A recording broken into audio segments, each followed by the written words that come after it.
베드로전서는 쓸 때부터 고난당하는 흩어져 있는 그리스도인들에게 쓰여진 편지입니다. 그래서 베드로전서 1장에 시작할 때부터 시험을 당하거든 기쁘게 여겨라. 이렇게 베드로전서는 시작을 하고 뿐만 아니라 이것은 말세에 일어난 일이다. 그렇게 말씀을 했습니다. 그런데 오늘 5장에도 계속해서 말씀하고 있는 것은 고난이라는 말을 많이 사용합니다. 그래서 1절 말씀 보면 너희 중 장로에게 권하노니 나는 함께 장로된 자요 그리스도의 고난의 증인이다. 그리스도의 고난의 증인? 그리스도의 고난에 지금 참여하고 있는 자다. 그렇게 말을 하고 있는 거죠. 그러면서 이 고난에 대해서도 뒤에 9절에 나타나는 9절 하반절에 보면은 이 세상에 있는 너희 형제들도 동일한 고난을 당하는 줄 알미라. 나도 고난의 증인일 뿐만 아니라 너희도 역시 동일한 고난의 증인된 사람들이다. 이렇게 말씀을 해주고 있죠. 우리가 살아가면서 고난을 당합니다.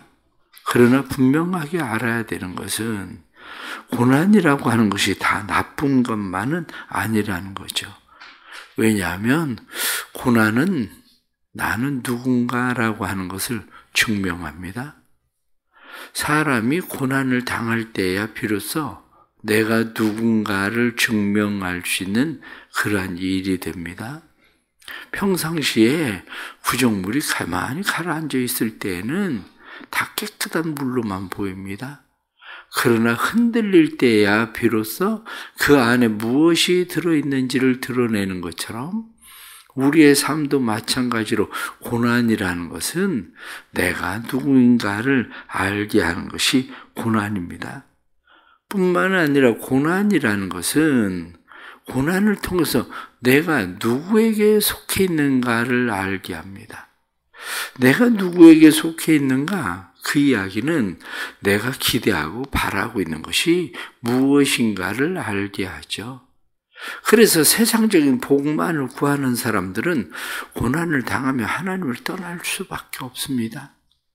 그러나 하나님을 기대하고 살아가는 사람은 고난을 당하면 하나님께로 더 가까이 갑니다.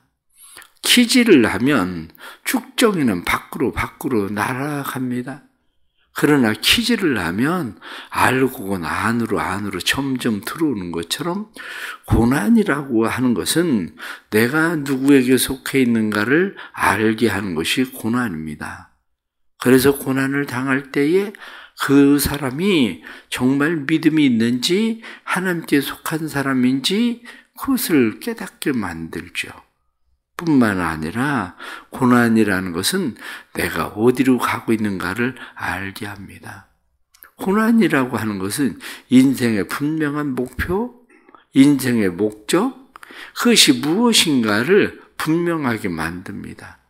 그래서 그 목적이 분명한 사람은 고난을 당할 때에 변함없이 하나님의 나라를 향해서 지속적으로 가는 사람, 그 사람이 그리스도인이라는 것을 알게 만듭니다.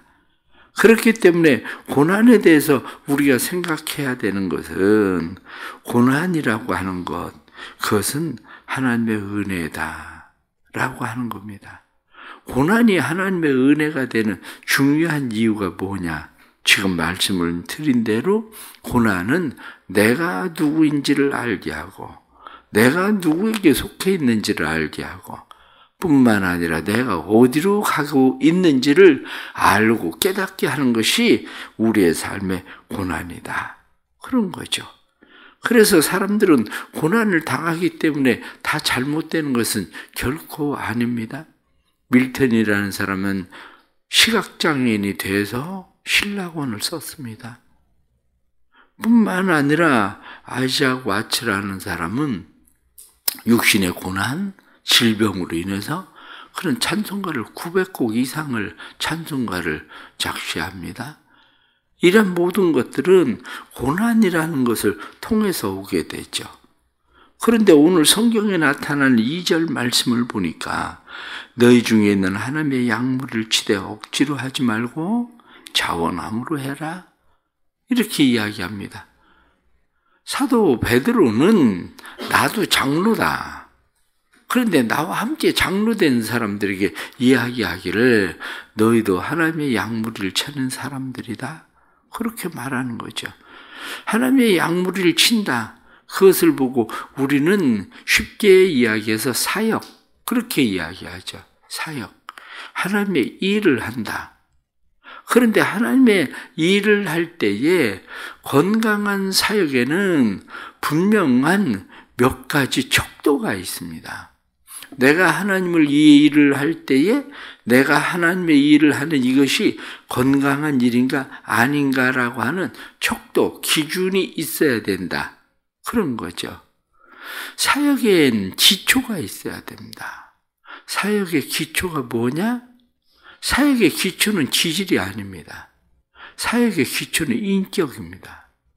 사역의 기초는 예수 그리스도의 인격을 닮아감. 그것이 사역의 기초입니다.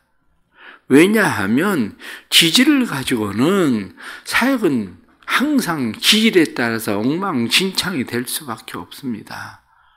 그러나 모든 사역은 예수 그리스도의 인격을 소유하므로 예수 그리스도의 인격으로 일하는 것이 사역의 기초입니다. 다시 말하면 사역의 기초는 예수 그리스도를 만난 사람이 아니면 진정한 사역이 되지 않는다. 그거죠. 두 번째, 사역의 본질입니다. 사역의 본질은 섬김입니다. 예수님께서 내가 세상에 섬김을 받으러 온 것이 아니라 나는 섬기러 왔다. 이렇게 말씀하는 것처럼 하나님의 일을 하는 하나님의 사역, 하나님의 일의 동참자가 하는 그러한 사역의 본질은 예수님께서 섬기러 오신 것처럼 섬김입니다. 사역의 동기가 뭐냐? 사역의 동기는 하나님이 세상을 이처럼 사랑하사 하고 말씀하신 것처럼 사랑입니다.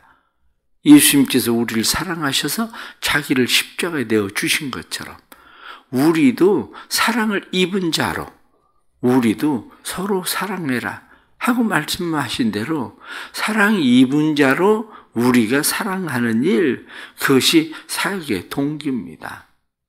뿐만 아니라 사역의 척도, 그 사람이 사역을 하고 있는 것이 얼마나 그 1, 2, 3 이렇게 그것을 정할 때에 그 기준은 뭐냐? 그게 희생입니다. 얼마만큼 희생하냐?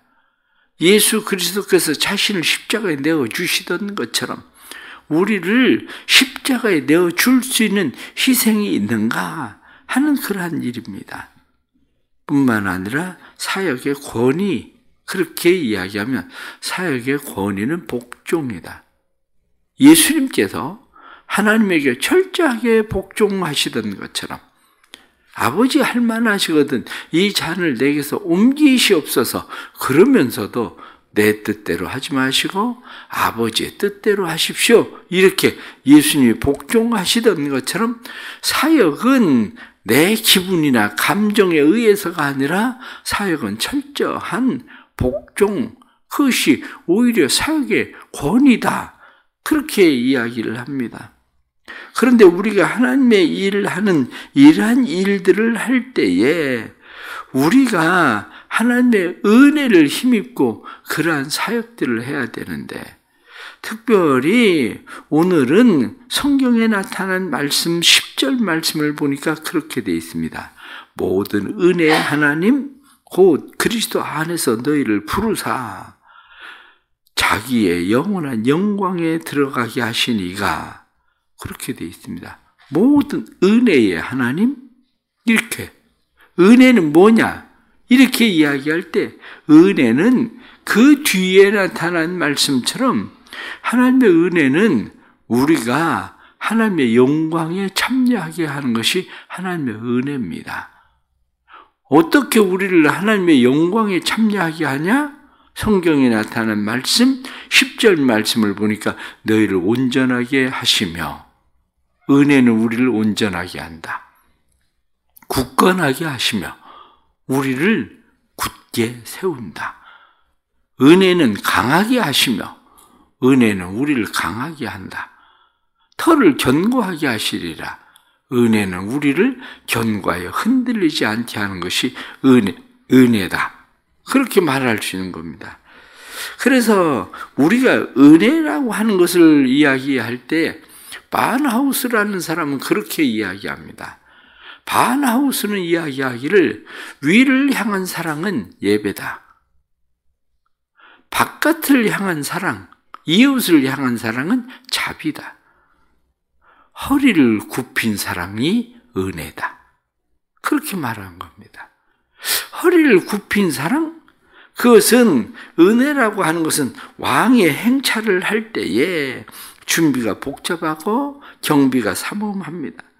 그런데 왕이 행차를 하면 그 백성들이 왕이 지나가는 길에 왕이 납신다 하면 전부 엎드리고 감히 고개도 들지 못하고 지나갑니다. 때로는 여러분들 어떻습니까? 종종 교황이 행차를 하면 사람들이 얼마나 많이 모여듭니까? 그런데 교황이 누군가에게 손 한번 내밀고 그 사람들 손 한번 잡아주는 거 어마어마한 영광으로 생각을 하죠. 그걸 은혜라고 얘기하는 겁니다. 그거를. 그렇기 때문에 왕이 지나가면서 왕의 행차 가운데에 백성에게 손을 내밀어 주는 것, 그리고 그들에게 감히 왕에게 자기의 몸이 닿을 자격도 없는 백성이 왕이 친히 손을 내밀어서 그들을 만져주는 것, 그것을 은혜라고 그렇게 이야기를 하는 거죠. 우리가 잘 알고 있는 대로 그래서 나폴레옹이 알렉산더가 행차를 할 때에 사람들이 그에게 엎드립니다. 지나가다가 불쌍한 사람을 보고 알렉산더가 그에게 몇 개를 그 말을 줍니다. 그 말을 주니까 옆에 있는 신하가 이야기를 합니다. 저런 거리는 그 말을 줄 필요가 있는 게 아니라 동전 몇 개만 주셔도 됩니다. 그러고 이야기를 해요. 그때 왕이 알렉산더가 이야기하기를 저 사람에게는 몇 개면 충분하지만 왕에게는 그 말을 주는 게 왕의 입장에서 맞는 거다.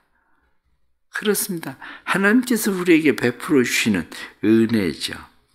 그래서 우리가 이 세상을 살아가면서 우리는 이 하나님의 은혜 때문에 사는 사람들입니다.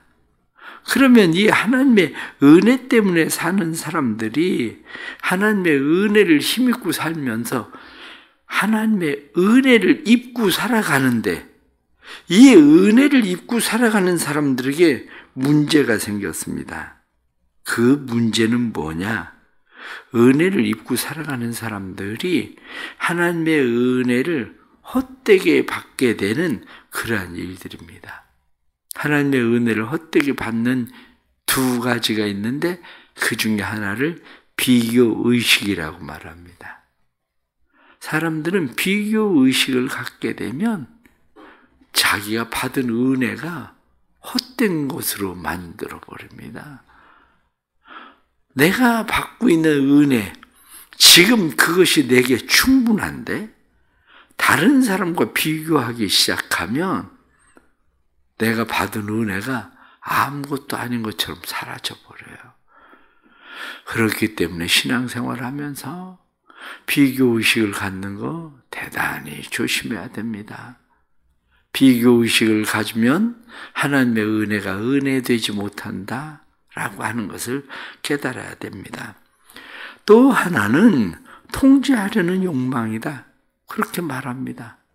은혜를 입은 사람이 하나님의 은혜로 내가 여기에 서 있는데, 다시 말하면 받을 만한 자격 없는 사람이 내가 서 있는데, 내가 마치 여기에 서 있는 것이 내가 잘나서 내가 무엇을 노력하고 열심히 해서 여기에 서 있는 것처럼 이제는 내가 다른 사람을 통제하기 시작하면 하나님의 은혜가 헛되다는 거예요. 그래서 우리는 살아가면서 이 하나님의 은혜가 헛되지 않도록 만드는 일이 중요합니다. 하나님의 은혜가 헛되지 않게 하는 그런 방법이 뭐냐? 하나님의 은혜가 헛되지 않도록 확산시키는 그런 방법이 뭐냐? 그렇게 이야기하면 첫째는 있는 그대로 그들을 용납하라. 하나님께서 우리를 있는 그대로 용납하시고 받아들이고 사랑하시던 것처럼 있는 그대로 그들을 용납하라. 받아들여라. 두 번째는 명령하는 태도를 버려라. 그겁니다. 다른 사람을 명령하는 태도, 그것을 조금 전에 말씀을 드린 것처럼 내가 그 자리에 서 있는 것은 명령을 위해서 서 있는 게 아닙니다. 사역의 권위는 명령이 아니라 사역의 권위는 복종이다. 처음에 말씀을 드린 것처럼 명령하는 태도를 버려라. 세 번째는 이웃을 자유하게 해라. 이웃을 자유하게 하는 방법은 다른 것이 아닙니다. 진리를 알지니 진리가 너희를 자유케 하리라. 이렇게 말씀한 것처럼 내 안에 예수 그리스도의 진리가 있을 때에 다른 사람도 자유케 하는 진리이신 예수 그리스도를 통해서 자유하게 한다 하는 겁니다. 가장 중요한 것은 내가 이웃을 책임질 수 있는 존재가 아니라는 것을 깨닫는 겁니다. 내가 이웃을 통제한다고 해서 그것이 되는 일도 아니고, 뿐만 아니라 내가 이웃에게 명령해서 내가 그것을 억압한다고 해서 되는 일이 아니라는 거죠. 결국 그가 무엇이 되는 것?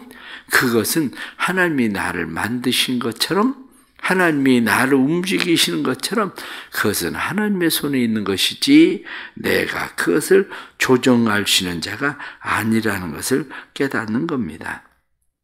그러기에 그리스도인들은 깨달아야 될 것이 있습니다. 그 깨달아야 될 것은 구원은 최고의 은혜다. 그거예요. 하나님께서 우리에게 베풀으신 구원이야말로 하나님께서 우리에게 주시는 최고의 은혜다. 고난도 은혜다. 바로 그겁니다. 하나님이 우리를 구원하셨기 때문에 우리를 내가 생각하는 것처럼 완전하게 하나님께서 복 주시는 삶, 그것을 이 땅에서 누리게만 하는 것이 아니라 하나님께서 우리에게 주시는 고난도 은혜다 하는 것을 깨닫는 겁니다. 그래서 우리는 결론적으로 말씀을 드리면 하나님의 능하신 손 아래 겸손함으로 살아가는 일입니다. 5절에 나타난 말씀 보니까 젊은 자들아 이와 같이 장로들에게 순종하고 다 서로 겸손함으로 허리를 동이라. 하나님은 교만한 자를 대적하시고 겸손한 자에게 은혜를 주시느니라. 은혜를 입는 방법은, 지속적인 은혜를 입는 방법은 겸손. 성경 그렇게 말합니다. 겸손해라. 그러면 지속적인 하나님의 은혜가 임할 것이다. 그렇게 이야기를 하죠. 그래서 우리는 그런 이야기가 있습니다. 입맛을 낮추면 세상에 모든 것이 먹을 것이다. 입맛을 높이면 먹을 것이 아무것도 없다. 그런 것처럼 내가 겸손해진다는 것, 결국 모든 것이 하나님의 은혜되게 만드는 것이 겸손해지는 겁니다. 그래서 우리가 겸손함으로 모든 것이 하나님의 은혜되고, 그래서 이웃들을 향해서 우리의 행하는 그러한 일들이 하나님의 은혜의 진리 안에 그들을 자유케 하는 일이 될 수 있기를 바랍니다. 스윈들 목사님 글에 보면 그가 사역을 하는데 사경회를 하고 있었습니다. 사경회를 하고 있는데 어느 한 남편이 부인과 함께 사경회를 참여했습니다. 부인과 함께 사경회를 참여한 그 남편은 사경회를 하는 내내 며칠 동안 졸기만 하고 있어요. 생각했습니다. 부인에게 억지로 끌려와서 저렇게 사경회를 참석을 하는구나. 그런데 사경에 내내 졸기만 하는 그 남편을 보면서 마음이 상했습니다.